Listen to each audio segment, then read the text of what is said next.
E vou passar a palavra para a doutora Carla.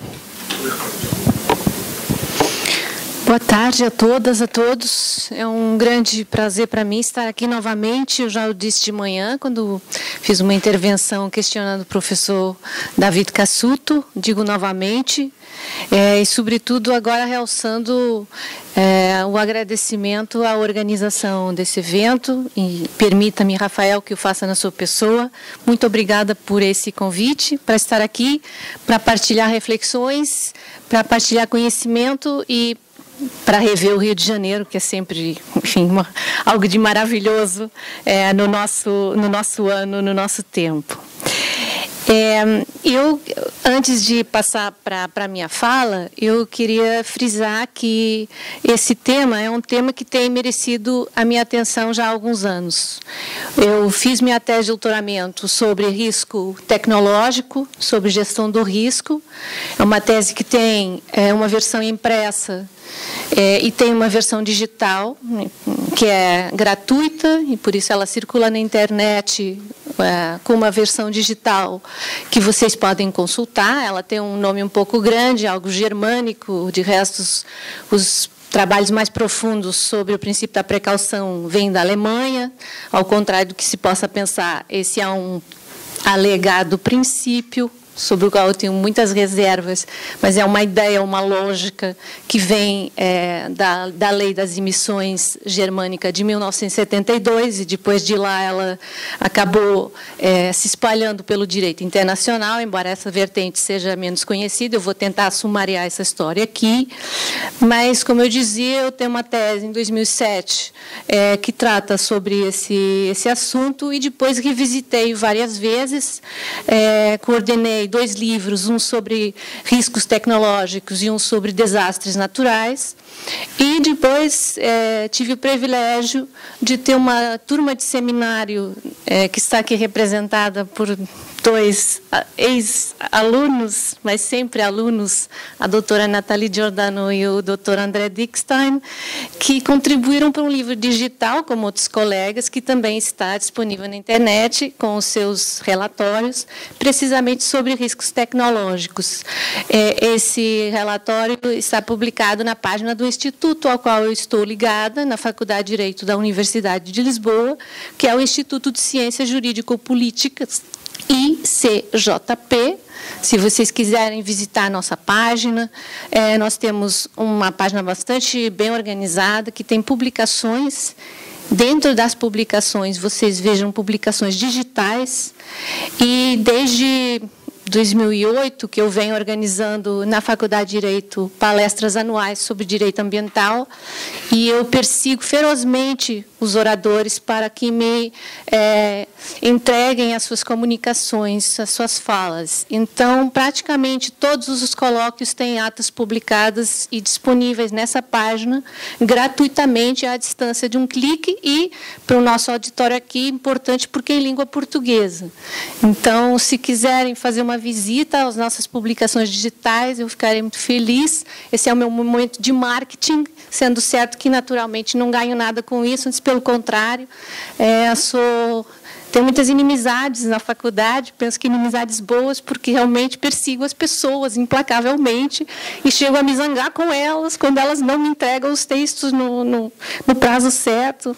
Penso que o professor José Eduardo já terá sido vítima da minha ira em algum momento, mas ele é cumpridor, por isso também não é uma vítima privilegiada. Bom, enfim, fica a nota. De fato, é um tema que eu revisito de vez em quando, inclusivamente, penso que 2 anos, me convidaram a participar também no livro digital da Fundação Francisco Manuel dos Santos, que é uma fundação importante em Portugal, sobre justiça intergeracional, e me pediram que escrevesse sobre o princípio da precaução. Eu até respondi ao professor que me convidou, perguntando a ele se eu estava certo do que estava me pedindo, porque eu sou estraga-festas quando se trata do princípio da precaução, eu sou extremamente céptica em relação ao princípio, e por isso eu perguntei, você tem certeza que quer que eu... Sim, porque assim a gente pode sempre debater, já era contraditório, tal. Eu achei que era uma boa posição de princípio, eu escrevi um texto sobre o princípio da precaução, mais ou menos 10 anos depois de eu ter escrito a tese. Não é por teimosia, nem por, não sei, assim, uma teima acadêmica. Os acadêmicos têm alguma tendência para ser primadona e para não gostar de ser contrariados. Eu gosto muito de ser contrariada. Eu só avanço com o contraditório, só avanço com a crítica, e por isso eu gosto muito de expor meu pensamento e que me contradigam, porque isso me ajuda a pensar. E então eu escrevi esse texto e pensei, talvez eu tenha que mudar de posição relativamente às conclusões que eu tirei lá para trás. Na verdade, eu confirmei as minhas conclusões, toda a jurisprudência, toda a legislação que eu analisei quando revisitei o princípio da precaução nesse texto, confirma a minha primeira intuição e as minhas conclusões da tese. Esse texto está online, também podem acessá-lo rapidamente, porque todo o livro está online, aliás, é um livro de grande valia científica, e eu reuni alguns textos para trabalhar com os meus alunos de Direito Internacional Ambiental, num livro que eu vou deixar aqui na biblioteca da PGE, que é esse livro aqui, que tem a particularidade de ter na foto um dos excertos, digamos assim, um segmento do painel do Cobra, lá no Boulevard Olímpico, que eu bati faz mais ou menos 2 anos, eu acho, numa passeata com a minha querida amiga Fernanda Bianco, que também está aqui presente, me prestigiando, me dando gosto da sua presença. Então, fica aqui esse livro, onde estão vários textos para além desse, e também existe um texto dessa fala, eu também depois passarei para a organização, caso haja interesse na sua consulta. Bom, enfim, quando eu recebi esse convite, princípio da precaução em grandes acidentes, eu imediatamente, eu não sabia qual era o programa, eu não sabia quem eram os outros oradores. E quando me falam em acidentes, eu penso em riscos tecnológicos. Na verdade, por exemplo, a questão dos incêndios, ela é mais aquilo que eu consideraria um desastre. De modo que eu vou me concentrar mais no risco tecnológico, no risco induzido diretamente pela ação humana, sendo certo que hoje em dia os grandes acidentes, até os desastres naturais, dificilmente são apenas naturais, né? São muitas vezes acidentes mistos, eventos mistos, porquanto a questão das alterações climáticas, muitas vezes, ela contribui, se não para provocar diretamente o evento, pelo menos para agudizar, para agravar as suas consequências. De modo que, quando eu ouvi falar em precaução e grandes acidentes, eu pensei no primeiro grande acidente, que continua sendo até agora, penso eu, em termos de danos humanos, aquele que é mais impressionante, que é uma derrocada de uma hidrelétrica na China, em Banqiao, em 1975, que matou 250 mil pessoas, enfim, só a derrocada dessa hidrelétrica. Mas depois temos muitos mais, temos o desastre nuclear de 3 Mile Island, a explosão na fábrica da Sandoz, Chernobyl, o problema da Deepwater Horizon no Golfo do México, em 2010, e depois temos, enfim, aquele que eu consideraria o mais recente, que já tem alguns anos, é o acidente na central nuclear de Fukushima, em 2011. E, a propósito desse desastre de Fukushima, eu, enfim, fui googlar rapidamente a rede para ver o que é que havia de novo sobre o princípio da precaução, fui às nossas bibliotecas, ver o que é que tem sido escrito nesses anos que eu tenha, sobretudo desde os 2 últimos anos, porque eu fiz a pesquisa para aquele texto mais recente, e encontrei recorrentemente um texto interessante que tem o seguinte título em inglês, ele está redigido em língua inglesa, ele se chama Be Cautious with the Precautionary Principle. Evidence from Fukushima Daiichi Nuclear Accident. Basicamente, sejam cautelosos com o princípio da precaução. É uma demonstração a partir do acidente de Daiichi, ou seja, o acidente que teve a ver com a central nuclear de Fukushima. Esse estudo é subscrito por 3 acadêmicos, um professor da Columbia University, um professor da Nagoya City University e uma professora da Universidade de Verona. E o que é que esses 3 acadêmicos fizeram? Eles compararam as mortes diretas e indiretas do acidente de Fukushima, ou seja, diretamente resultantes da explosão e depois a contaminação, com as mortes resultantes, vejam bem do quê? Da decisão do governo japonês, na sequência do desastre, de encerrar as centrais nucleares. Por causa do risco que a energia nuclear envolveria, o governo japonês decidiu encerrar as centrais. Num estado que é o 3º estado em termos de economia mundial e que depende em cerca de 70% a 80% na produção de eletricidade de centrais nucleares. Bom, mas perdendo eles o nuclear, porque tiveram que tomar essa decisão, o governo, em face do clamor público, decidiu encerrar as centrais. O que é que o Japão fez? Pois, como eles não têm petróleo, começaram a importar petróleo para alimentar as centrais termoelétricas, para assim sustentar a sua economia. Bom, e o que é que isso gerou? Gerou um aumento exponencial do preço da eletricidade. O que significou que muita gente não teve dinheiro para aquecer suas casas. E então houve mortes. Houve mortes na sequência dessa decisão precautionary de, na dúvida sobre se essa forma de geração de energia causa risco sério para a saúde humana, nesse caso, a integridade física, a vida das pessoas, encerrem-se as centrais. A economia não aguentou, 2 anos depois as centrais nucleares foram religadas, mas o dano estava consumado e, se tiverem curiosidade, consultem o estudo. De fato, eles demonstram que houve mais mortes na sequência do desligamento das centrais por as pessoas não terem dinheiro para aquecer suas casas do que danos diretos decorrentes do acidente de Fukushima. E por isso que eles falam, sejam prudentes com os louvores ao princípio da precaução. É preciso dizer aqui que o princípio da precaução, esse tal princípio que nós conhecemos do direito internacional, normalmente a gente associa o princípio da precaução à Declaração de Londres sobre a poluição do Mar do Norte de 1987. Porém, essa não é a primeira consagração internacional do princípio da precaução. A primeira versão consta da Carta Mundial da Natureza, de 1982, e que contém aquilo que eu chamo o mandado de inação. Na dúvida, proíbe-se.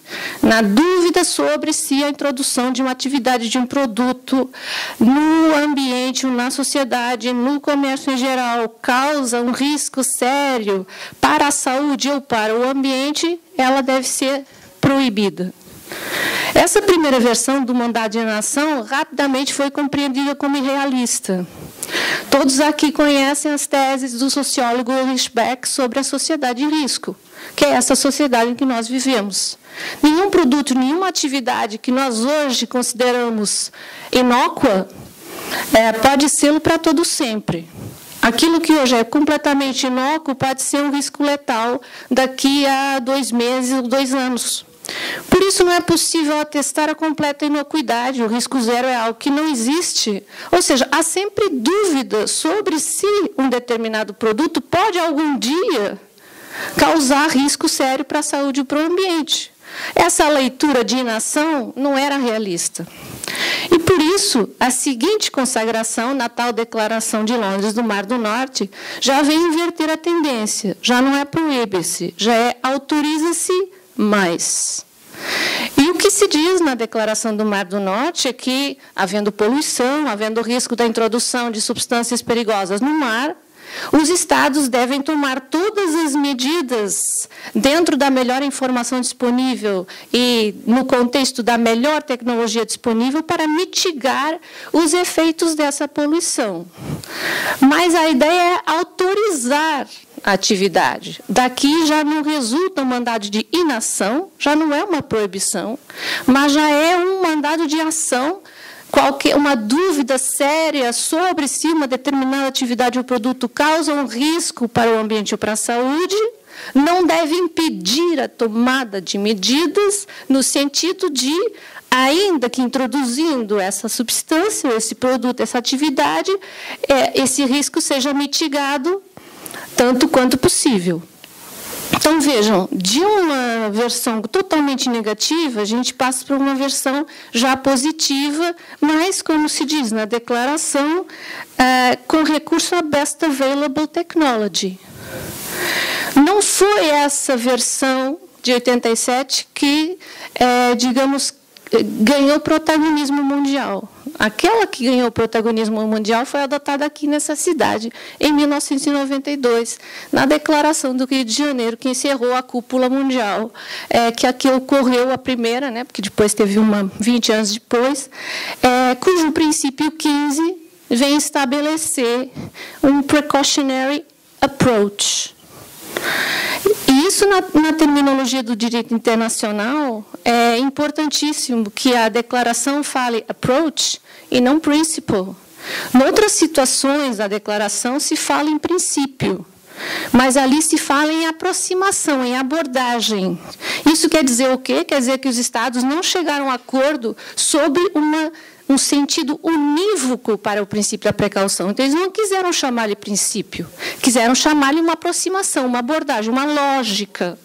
Aliás, na língua anglo-saxônica não existe o verbo precaution, o verbo que é usado na versão oficial inglesa da Declaração do Rio de Janeiro, princípio 15, é to prevent. É sempre de prevenção que nós estamos falando. E isso é facilmente comprovável quando a gente olha lá para trás, para o artigo 5º da Lei das Emissões Alemã de 1972. Porque nesse artigo 5º há dois números. Há o número 1, que na verdade se reporta ao princípio da prevenção, que é um princípio clássico do direito da polícia no direito administrativo, que tem a ver com perigos, ou seja, eventos previsíveis dentro da lógica da estatística, dos dados empíricos, dos dados científicos consensualizados na comunidade, e o número 2 desse artigo 5º, que diz que, bom, mas na incerteza, a administração não deve ser impedida de autorizar, mas deve submetê-la ao melhor estado da técnica, ao Standardtechnik, mas, na verdade, essa versão hoje é lida por apelo à melhor técnica disponível. Então, precaver é prevenir na medida do tecnologicamente possível e por recurso à melhor informação disponível. É sempre prevenir, é prevenir antecipativamente. E o que é que a Declaração do Rio fez em relação às duas versões internacionais? Ela adotou a versão do mandado de ação.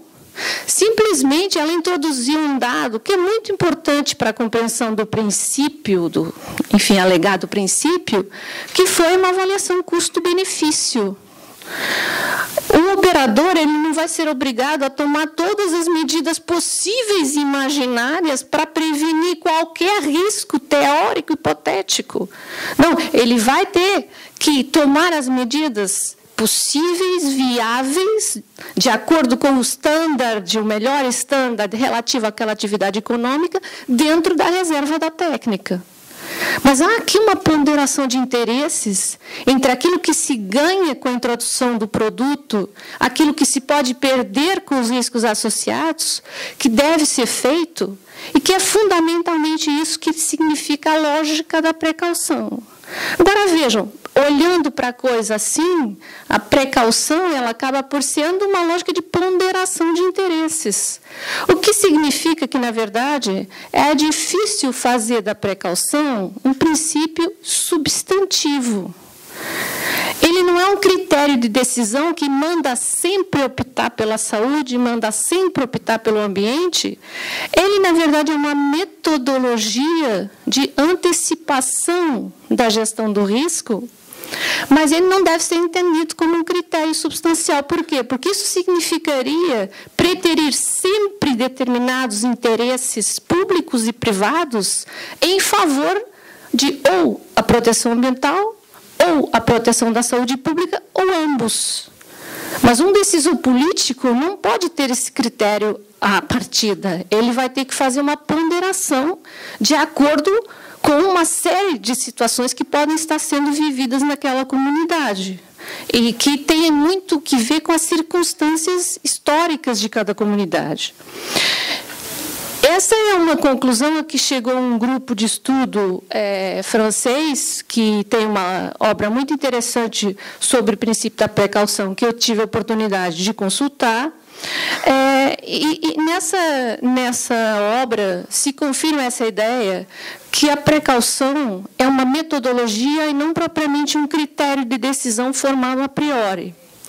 E há uma autora que escreve nesse livro, a professora Delmas Marty, que ela coloca a equação exatamente do mesmo jeito que eu também colocava há alguns anos. É que, no fundo, o que nós temos na sociedade de risco é uma tentativa permanente de conciliação entre a inovação e a conservação.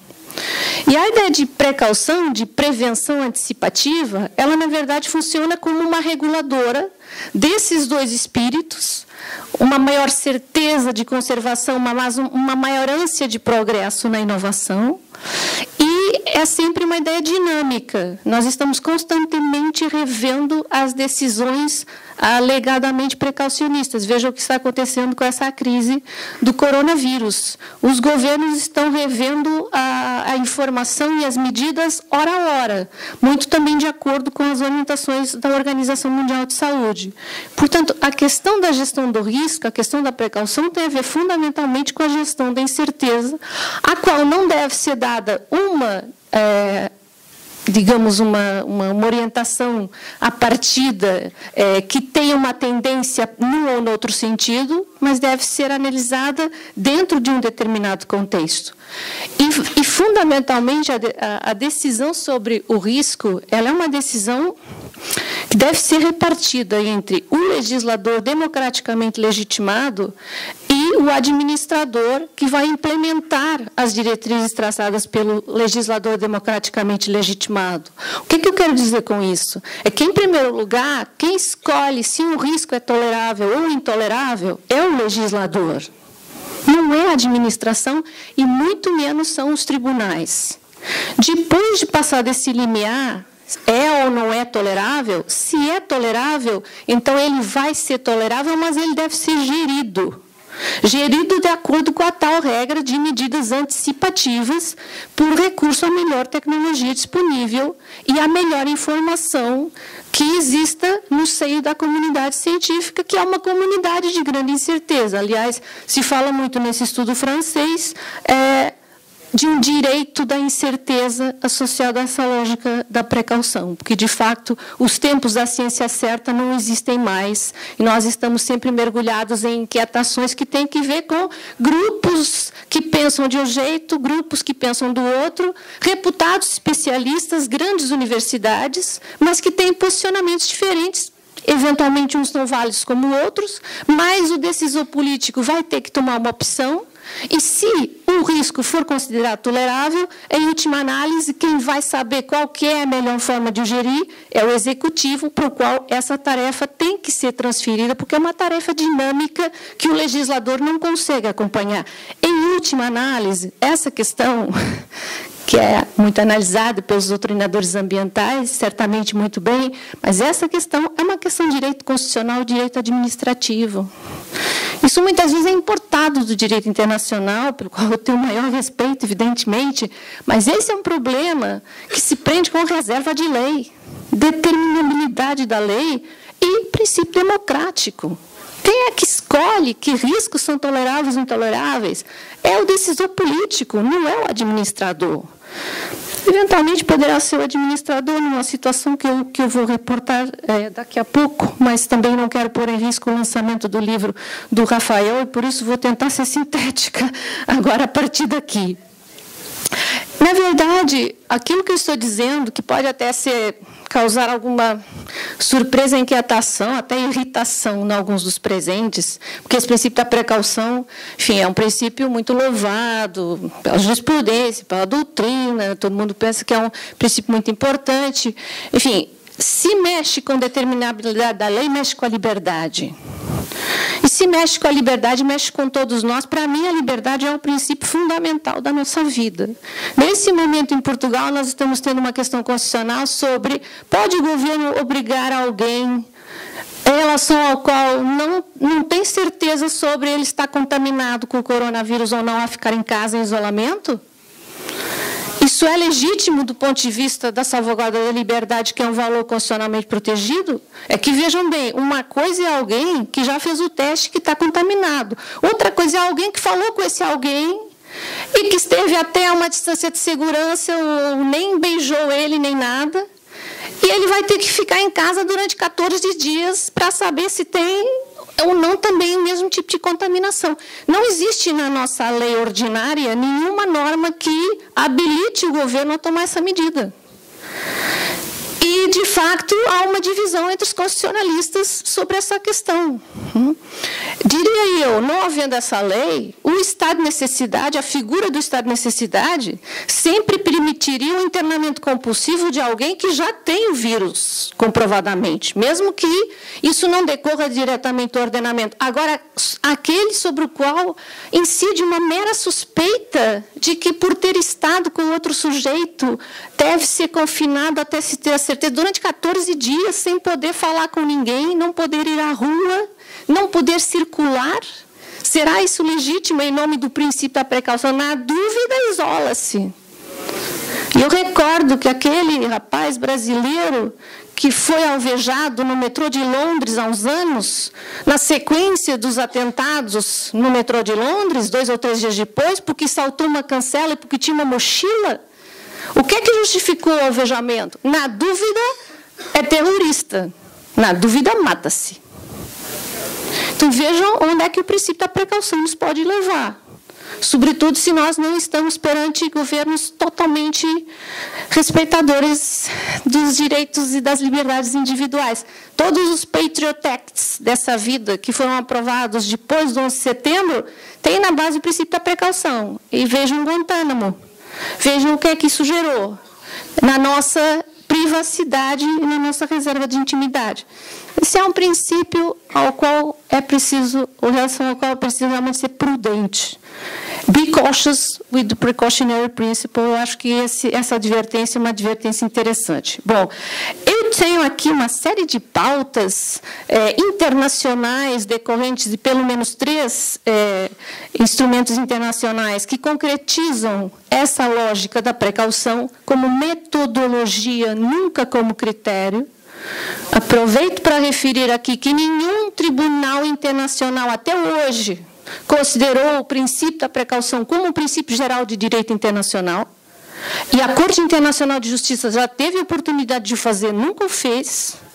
O Tribunal Superior da União Europeia, nunca o fez. É verdade que o Tribunal de Primeira Instância já o afirmou, mas nunca foi confirmado ipsis literis pelo Tribunal de Justiça da União Europeia. E tampouco um tribunal como o Tribunal Internacional do Direito do Mar alguma vez expressamente reconheceu esse princípio como princípio.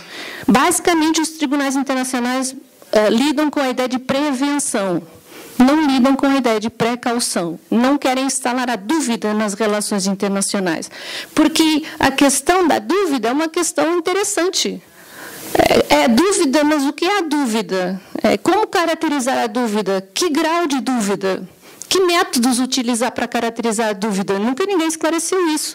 Eu tive a oportunidade de ler dezenas de consagrações internacionais do princípio da precaução quando redigi a minha tese. Nenhuma diz a mesma coisa. Elas são todas diferentes. Como é que você qualifica um princípio que tem que ter normatividade a partir de uma errância terminológica? Não é possível. Por isso que... Por isso que... Obrigada. Eu não vou aproveitar-me também dessa generosidade. Vou tentar ser sintética mais uma vez. Por isso que os autores realmente apontam para essa ideia da metodologia. O que é prevenir antecipativamente o risco? É atalhar ao risco antes que ele possa surgir. Isso vai se realizar como? Por exemplo, há um documento da Comissão de Direito Internacional das Nações Unidas, de 2001, que são os Draft Principles on Prevention, enfim, um projeto de princípios sobre a prevenção relativamente a atividades perigosas, que eu uso muito esse documento, que é soft law, claro, mas é um documento muito importante para os tribunais internacionais em termos de pauta interpretativa. Isso está disponível no site da Comissão de Direito Internacional, tem 2 versões, inglesa e francesa, ambas com vastas anotações da Comissão de Direito Internacional. E dele resulta o quê? Basicamente, deveres de comunicação, deveres de notificação, deveres de participação, avaliação de impacto ambiental, elaboração de planos de emergência internos e externos. Vejam, questões metodológicas. Como prevenir da melhor forma, quais as medidas mais aptas para gerir os riscos antecipativamente, mas não tomando partido, desde logo, sim ou não, relativamente a uma determinada atividade. No fundo, daqui resulta uma pauta de intervenção, uma pauta de gestão, mas não propriamente um critério substancial. Eu tenho aqui realmente muitos exemplos nesse texto que eu vou deixar para vocês, mas eu achei mais interessante terminar com algumas questões que eu ponho à vossa reflexão.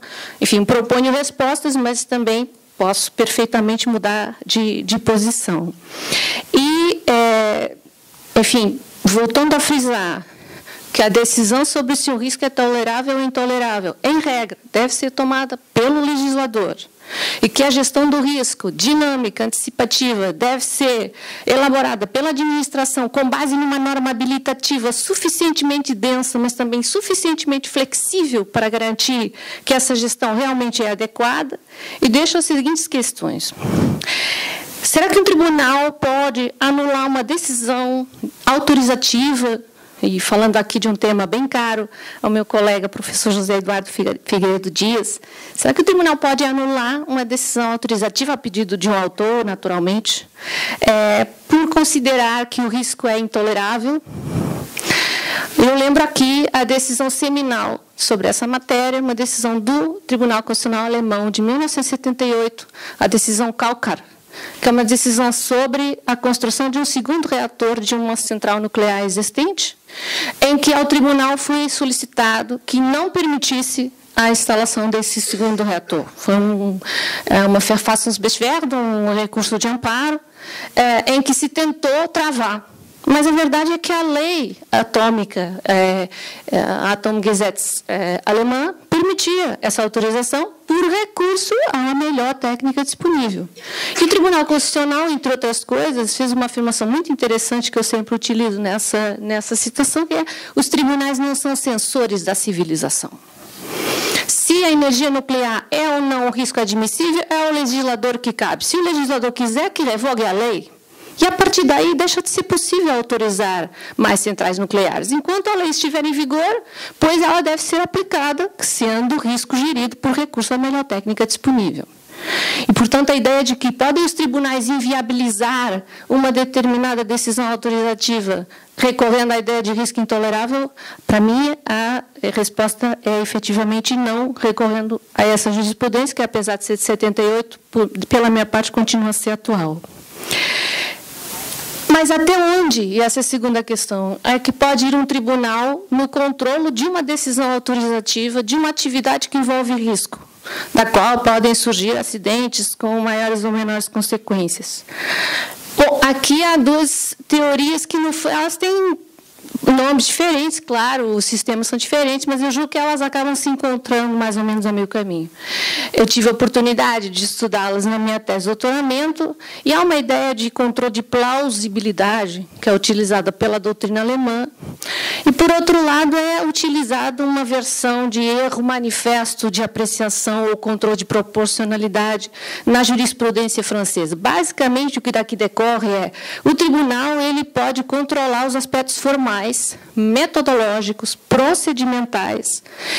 Ele pode chegar a controlar os pressupostos de facto da decisão autorizativa.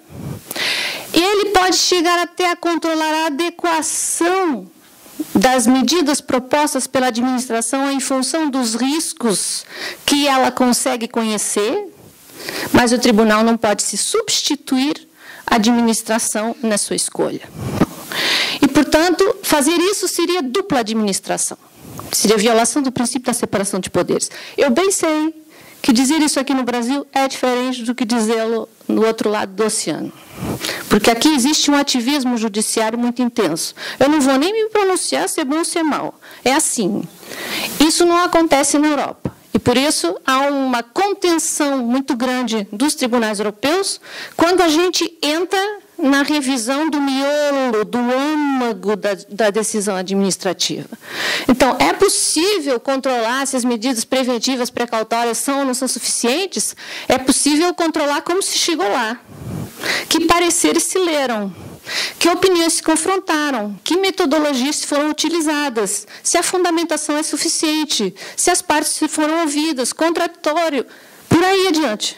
Tudo isso é possível. É possível, em última análise, até considerar que a administração tomou em conta uma opinião manifestamente errada para fundamentar aquela decisão. Mas, se não for manifestamente, palmarmente, se ela não tem a menor plausibilidade, agora na lógica alemã, então a decisão deve ser anulada. Mas, se não for assim, o tribunal não pode anular, não pode substituir uma decisão autorizativa. Tem até, enfim, depois uma decisão muito interessante da Corte de Justiça da União Europeia, do Tribunal de Primeira Instância, aliás, de 2004, que é a decisão Pfizer. É uma decisão muito interessante que eu analiso na minha tese de doutoramento, mas nesse momento eu não tenho mais tempo para entrar por aí. Terceira questão, que ela é parecida com a primeira, mas eu explico por que eu trago aqui. Se alguém pedir uma autorização à administração perante um determinado risco no âmbito de uma determinada atividade, pode a administração dizer, eu não estou certa de que isso não vai causar risco algum, vou optar pelo risco zero, vou recusar. É parecido com aquela primeira, pode, só que aquela era do juiz. Pode o juiz anular por considerar que o risco é intolerável? Essa parte é do juiz. Mas pode a administração, perante uma norma habilitativa, dizer, eu não vou autorizar porque considero que esse risco é intolerável, ou seja, eu vou reduzir o risco a zero? Eu não vou pôr ninguém em risco? Vejam bem, essa pergunta é mais difícil de responder porque há riscos desconhecidos. E é perante o risco desconhecido que eu hesito. Escrevi há uns anos também, está publicado no site que eu falei no início, um texto sobre essa questão eu chamei risco em trânsito. E utilizei um risco que já foi referido ontem pelo professor Paulo Bessa, que nesse momento, desde 2005, existe na União Europeia uma proibição da produção e da comercialização de amianto. Eu sei que essa questão não é pacífica aqui no Brasil, mas na diretiva europeia, em 2005, isso está proibido. Inclusivamente, as entidades públicas têm estado a retirar as placas de amianto de vários edifícios, nomeadamente escolas, porque se reconhece um risco sério de contaminação e de contração de doenças como leucemias e cânceres. E já há alguma causalidade, em alguns casos detectados em Portugal, ainda não houve ações judiciais, tanto quanto eu sei. Mas, reparem, o amianto, quando surge nos anos 50, era um material barato, prático, super usado na construção civil, que não tinha nenhum risco associado. Então, construir com amianto, obviamente que era possível. Mas, a partir dos anos 60, 70, vários estudos começaram a associar a exposição a amianto, sobretudo se durante determinado tempo diário, poderia causar riscos para a saúde das pessoas. E isso levou a que, em 2005, finalmente, a União Europeia tomasse essa decisão, por diretiva. Então, vejam, há um primeiro momento lá nos anos 50 em que o risco é completamente tolerável, porque não é um risco sequer. Depois há uma gradual percepção de que aquele material pode gerar determinadas consequências mais ou menos gravosas, e, no final, a mesma proibição, porque ele é considerado intolerável, por decisão do legislador. Mas, entretanto, o que é que cabe fazer à administração quando começa a saber desses rumores? Essa é a questão. A administração pode, perante uma inação do legislador, optar pelo risco zero? Eu aqui apelo a uma jurisprudência interessante também, já com alguma consistência, da Corte Europeia dos Direitos Humanos, sobre amianto. Há vários casos que foram à Corte Europeia, e que há uma especialmente interessante, em que a Corte decidiu quebrar a prescrição. Eu sei que aqui também a imprescritibilidade não é uma coisa nova, mas na Europa é um instituto pelo qual nós temos muito respeito, e, por isso, para quebrar a prescrição, é preciso uma daquelas decisões atômicas, como essa, da decisão Moore, da Corte Europeia dos Direitos Humanos. Mas, na verdade, o que sucedeu relativamente ao aumento no dizer da Corte foi, bom, mesmo quando não se tinha certeza de que o risco poderia existir, deveriam ser retiradas as placas, a pessoa deveria ser proibida de trabalhar naquelas circunstâncias, à medida que havia informação gradual sobre o risco, essa informação deveria estar sendo transmitida à pessoa. Esses deveres de informação, digamos que são o embrião da responsabilização das entidades quando estamos falando de riscos em trânsito. Pode ser até que não se justifique proibir de imediato, mas tem que ser transmitida toda a informação disponível para que os operadores saibam exatamente em que contexto estejam a trabalhar, e que as pessoas seja reconhecido aquilo que eu também gosto muito de falar, que é o direito a saber. O direito a conhecer os riscos a que estão expostos. Se quiser continuar, vai por sua conta. Mas, se quiser deixar, pois então vai deixar de estar exposto ao risco, com as consequências para a entidade empregadora, para as entidades públicas, para o que seja. Mas, na verdade, a grande questão aqui é saber como lidar com o risco em trânsito, com o risco que é um risco completamente desconhecido. Porque, reparem, mesmo a figura, e eu sei que isso também não é líquido que eu vou dizer, mas há uma autora francesa que também pensa assim, que eu citei nesse meu estudo. Vocês podem pensar, mas a responsabilidade objetiva. É a responsabilidade pelo risco. Mas ela chama atenção para uma coisa, que mesmo a responsabilidade pelo risco, na nossa visão, que também aqui no Brasil tem algumas teorias especiais sobre a responsabilidade objetiva, eu bem sei, mas a nossa visão europeia clássica, a responsabilidade pelo risco atua relativamente a riscos típicos. Ora, se um risco não é típico porque é desconhecido, ele está fora da responsabilidade objetiva. É um risco de civilização, que o legislador pode optar por imputar o operador econômico, ou pode optar por imputar o próprio Estado, num esquema assistencial. Ou pode dizer, azar, act of God, aconteceu, paciência. Ou se socializa o risco, ou não se socializa o risco, mas isso também é uma decisão política. E posso dizer para vocês que, no caso europeu, a diretiva sobre dano ambiental diz que cabe aos Estados optar. Em última análise, é uma decisão do Estado. No meu ordenamento jurídico, em Portugal, o risco não é imputável a ninguém, esse risco de civilização. Então, não é uma matéria fácil, é talvez a mais difícil nessa lógica de antecipação do risco, mas eu queria trazer aqui para vocês, também para ficar para reflexão. Uma quarta pergunta, mas eu vou terminar. Pode a administração ser responsabilizada por não ter observado o princípio da precaução num procedimento, de autorização? Ou seja, pode ser a sacada da administração o fato de você deveria ter escolhido essa posição, mas não essa que você escolheu? Do meu ponto de vista, muito dificilmente isso pode acontecer. A administração pode ser responsabilizada por não ter optado pelo procedimento correto, por não ter seguido determinadas formalidades, por não ter observado os pressupostos de fato, no limite por ter cometido um erro manifesto de apreciação, mas não pode ser responsabilizada por ter escolhido a opção A e não a opção B, quando elas são igualmente legítimas do ponto de vista da credibilidade dos cientistas que a sustentam. É uma decisão pública, a administração serve para isso, autotutela declarativa, e ela está democraticamente legitimada, direta ou indiretamente. Agora, a última pergunta que eu deixo, que é muito curiosa e tem a ver com uma jurisprudência francesa que também é emergente. Eu tenho aqui um acórdão do Conselho de Estado francês, 2008, mas há várias decisões. Pode a administração ser responsabilizada por ter precavido a mais? E eu dou um exemplo. Havia um parque de campismo, um camping, que estava numa zona onde poderia sofrer derrocadas. Estava numa zona de montanha. E tinha havido uma ou duas derrocadas, e o prefeito decidiu mandar fechar o parque, porque havia um risco de a derrocada ser maior e as pessoas morrerem. Pois passaram 2, 3, 4 anos e nenhuma derrocada aconteceu. E os donos do parque, com o estabelecimento fechado, não podiam abrir, nem podiam vender, porque ninguém queria comprar aquilo, né? Não se podia fazer nada ali, aquilo era de risco. Na verdade, a única coisa que cabia talvez fosse promover uma expropriação por utilidade pública, mas ninguém falou nesse assunto.